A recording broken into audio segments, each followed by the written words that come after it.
তোমাদের একটা ফানি গল্প শোনাই। তো যাদের মন খারাপ আছে অবশ্যই মন ভালো হয়ে যাবে, এটা আমি কথা দিতে পারি। যদি হাতে কয়েক সেকেন্ড সময় থাকে তাহলে আমার গল্পটা শুনে যেতে পারো। তো ছেলেটার নাম সুঙ্কু, তার সমস্যা একটাই, সে ইংরেজিতে কথা কইবারই পারে না।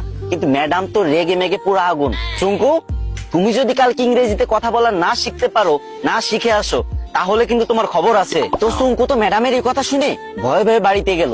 আর পরের দিন সুঙ্কু যখন স্কুলে আসতেছে, তখন অনেকক্ষণ আসার পরে দেখতেছে একটা ছেলে একটা মেয়েরে বলতেছে কলে, হ্যালো ডার্লিং। তখন সুঙ্কু বলল, এই তো পাইছি রে, এটাই তো ইংরেজি। হ্যাঁ রে আল্লাহ, এত সহজ কথা আর আমি শিখতে পারি না। যাক, এটা আমি মুখস্থ করে নি। তো সুঙ্কু মুখস্থ করে নিল, হ্যালো ডার্লিং।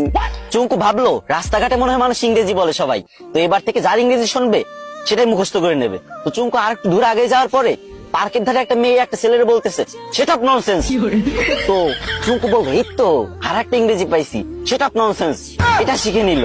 চুঙ্কু তো মহা খুশি, ভাবতেছে মনে মনে, কি রে আমি 2টা ইংরেজি শিখে গেছি, আজকে তো ম্যাডাম আমার কিছু কইতে পারবে না। আর একটু আগে যাওয়ার পরে বাস থেকে লোক নামবে, ঠিক আছে, তো সুপারভাইজার বলতেছে লেডিস ফার্স্ট, লেডিস ফার্স্ট। তো চুঙ্কু ভাবছে যে এই তো শিখে ফেলছি 3 নাম্বার ইংরেজি, 3টে ইংরেজি শিখে ফেলছি, আমি তো পারি না ইংরেজি, 3টে ইংরেজি একসাথে শিখে ফেলছি, ম্যাডামরা তো যাই ছাড়াই দেবো পুরো। তো চুঙ্কু তো মহা ভাবসাব নিয়ে পুরো নায়ক শাকিব খানের মতো হাঁটতে হাঁটতে স্কুলে চলে গেল। স্কুলে যাবার পর যখন ম্যাডাম ক্লাসে আসলো, তখন সবাই দাঁড়ায় বললো, গুড মর্নিং ম্যাম। তখন চুঙ্কু তো ইংরেজি শিখছে এবার, তো চুঙ্কু কি বলবে? চুঙ্কু বললো, হ্যালো ডার্লিং। এই কথা শুনে ম্যাডাম তো পুরো রাইগে মেগে ফায়ার। ম্যাডামের কান, নাক, চোখ, মুখ সব জায়গাতে আগুন বেরোচ্ছে, আরো কোন জায়গাতে যে আগুন বেরোচ্ছে কোনো ঠিক নাই, ঠিক আছে। তো চুঙ্কুরে বললো, হাউ ডিয়ার ইউ।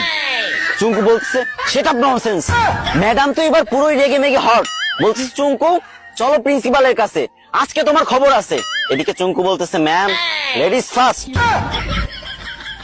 গাইস, তোমাদের হাসানোর জন্য মেয়েদের থেকেও বেশি ন্যাকামি করতে হয়। তো তোমরা হাসছো তো, মন ভালো হয়েছে তো, কিন্তু আমার কিন্তু কষ্ট হয়েছে অনেক, গলাটা পুরো ভেঙে গেছে। তো এখন কান্না মুখ নিয়েই বলতেছি, আমার আইডিটা অনেকদিন ধরে ফ্রিজ, আমি অনেকদিন ধরে ভিডিও করি না, তাই তোমরা আমার ভুলে গেছো। এখন থেকে নিয়মিত ভিডিও আপলোড দেবো, আর তোমাদের মাঝ থেকে যাবো না, বিশ্বাস করো। প্রত্যেকদিন আমি ভিডিও দেবো, 3, 4, 5, 6টা করে ভিডিও দেবো প্রত্যেকদিন। তো প্লিজ তোমাদের কাছে একটা দাবি, ছোট ভাই হিসেবে ভিডিওতে একটা শেয়ার করে দিবা ভিডিওটা। না মানে তোমাদের হাসালাম, এখন কান্না মুখ নিয়ে বলতেছি, যদি একটা শেয়ার করে দাও অনেক খুশি হবো ভাই। শেয়ার করে একটা কমেন্ট করো যে আমি শেয়ার করেছি, আমি দেখতে চাই যে কারা আমার ভালোবাসে।